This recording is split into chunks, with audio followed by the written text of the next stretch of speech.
Sylhet city কর্পোরেশনের আওতাধীন এলাকায় ফেস রিকগনিশন করতে সক্ষম। ফেস রিকগনিশন বলতে মনে করেন এক্স ক্যামেরা পয়েন্টে একজন অপরাধীকে শনাক্ত করা হয়েছে, তার ছবি নিয়েছে।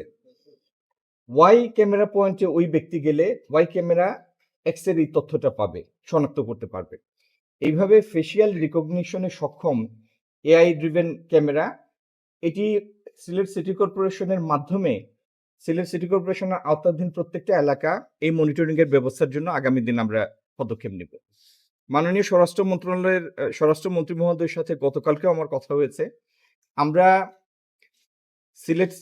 সিলেটের আইনশৃঙ্খলার পরিস্থিতির দ্রুত উত্তরণের জন্য পুলিশ, র্যাব এবং অন্যান্য আইনশৃঙ্খলা রক্ষাকারী বাহিনীর সমন্বয়ে একটা আমি স্বরাষ্ট্র মন্ত্রণালয়ের বক্তব্যটা আগাম আমার বলাটা ঠিক হয় নাই, কিন্তু যথাযথ পদক্ষেপ আমরা অচিরেই নিব। এটির সুফল এটির প্রত্যক্ষ নিদর্শন ইনশাল্লাহ আপনারা পাবেন। আপনি গণমাধ্যমে আছেন, সমাজের পালস বা কোথায় কি ঘটে, কার কি উদ্দেশ্য, এগুলি সব আপনারা জানেন। আইন শৃঙ্খলা একটা সেন্সিটিভ ইস্যু, কারণ জনমনের আস্থা যদি না থাকে তাহলে অনেক কিছু ব্যাহত হয়।